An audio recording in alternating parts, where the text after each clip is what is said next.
series of videos focused on this version 4 practice exam for the third exam in stats.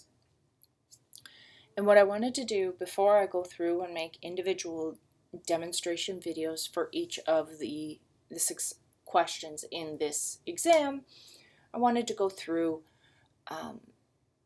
the exam itself and give you a sense of how do we approach it, what sorts of things are you looking for, some hints and tips, and a bit of an idea of the clues that you're looking for in each question to identify what the question itself is asking you. So to start, we're looking at this question here, this first question, and we can immediately identify and eliminate it is not the analysis of variance question. There's no ANOVA summary table. There's only 2 groups. So it's clearly not the ANOVA.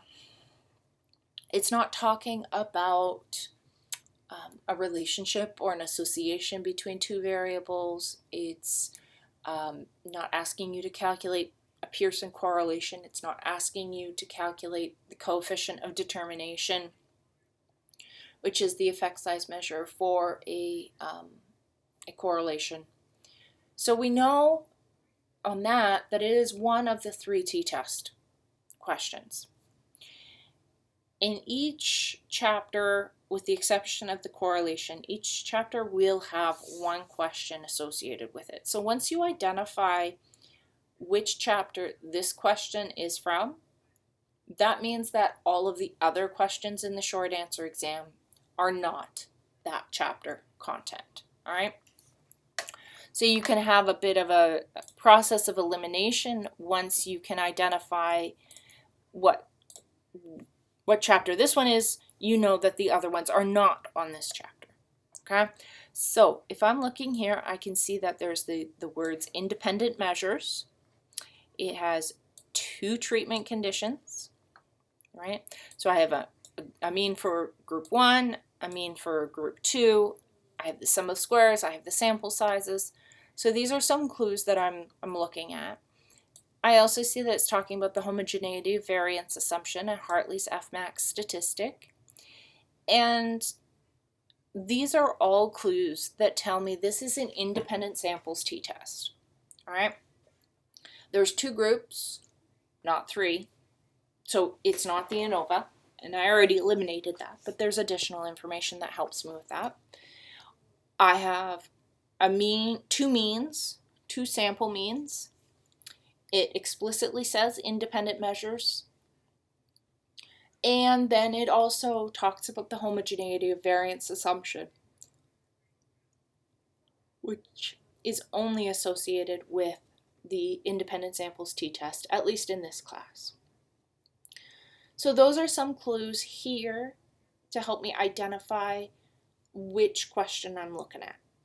Okay?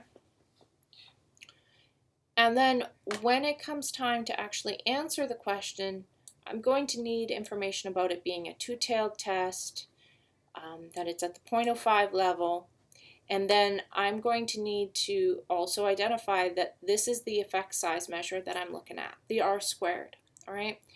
And so there will be 3 t-tests. There are 3 effect size measures for the t-test. There's Cohen's d, there's R squared, there's the confidence interval. You can expect that each t-test is going to have a different measure of effect size, because that way I can assess your knowledge of all 3 different effect size measures. You can also expect on the exam that at least one of the questions will have a 2-tailed test, and at least one of the questions will have a 1-tailed test.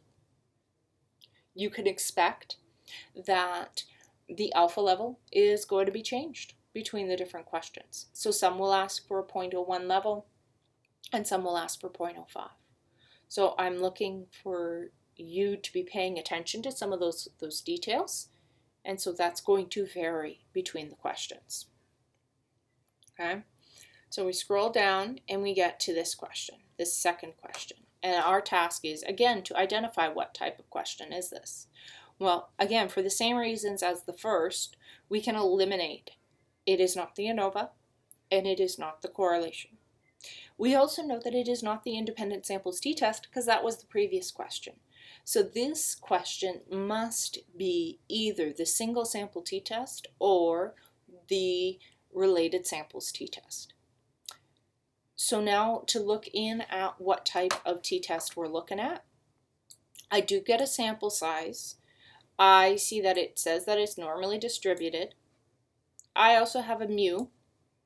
I have one mean, which helps me differentiate it if I hadn't already identified that the previous one was a single or was the independent samples t-test. If I'm looking at this question first, I would see that this one has only one mean, which indicates to me that it can't be the independent samples t-test.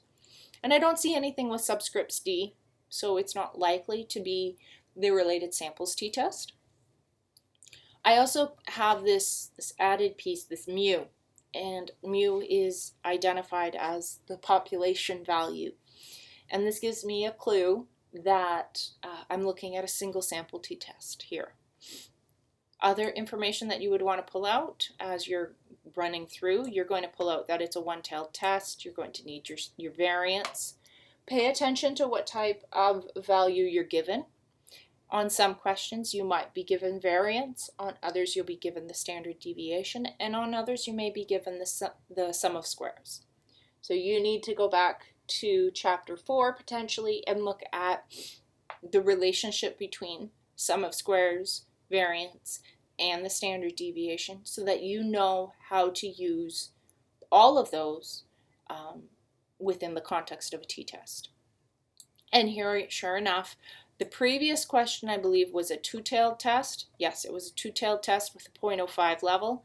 And like I said, some of that information is going to vary. And this one says it's a one-tailed test with an alpha of 0.01. So there's both of those. And just like I said before, you're going to have one of each of the effect size measures. So this one has Cohen's d. The previous one had r squared. The other t-test, whenever we do come across it, it's going to have the confidence interval because we haven't identified, we haven't run into that yet. And one thing to make sure with all of your effect size measures, don't just calculate them. I want you to interpret them. It's all well and good to be able to calculate the number, but you need to know what that number means. Okay? So if we scroll down, here, again, we look at this question. We see for the same reasons as the previous two that this is not the ANOVA and it is not the correlation. Because we've already identified two other t-tests, by process of elimination, we can identify that this is the related samples t-test. However, if this one came up earlier in the exam, we might need to look for some clues as to what question we're looking at. And so it states that the students come into the research lab on 2 separate days. So that suggests that they are likely being measured twice. And then first comes into the lab, allows them to sleep 8 hours, measures their reaction time. The next week they come into the lab again, and she allows them to sleep a little bit less and measures their reaction time again. So those agains give us a sense that we're looking at a repeated measures design, which is a subtype of the related samples. You can also see this M subscript D, this variance with a subscript of D. Those are also clues. It also talks about difference scores, and that's associated with the related samples t-test. In terms of design and coming up with our hypotheses, we've got our two-tailed test, we've got an alpha of 0.05, and sure enough, like I mentioned, we've got that confidence interval. So you're going to have 3 t-tests, and each one is going to have a different type of effect size measure.